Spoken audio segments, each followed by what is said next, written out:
পরশুদিন অর্থাৎ গত রাত্রির আগের রাত্রে আমরা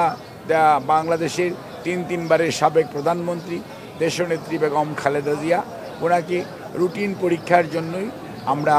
কিছু পরীক্ষা নিরীক্ষা করার জন্য ওনাকে রাজধানীর এভার কেয়ার হসপিটালে ওনাকে নিয়ে যাওয়া হয় এবং চিকিৎসকদের মেডিকেল বোর্ডের পরামর্শক্রমে ওনাকে ওখানে ভর্তি রাখা হয়েছে এবং যে উনি ধীরে ধীরে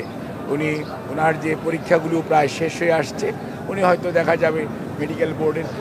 পরামর্শক্রমে অতি শীঘ্রই হয়তো উনি আবার ওনার বাসায়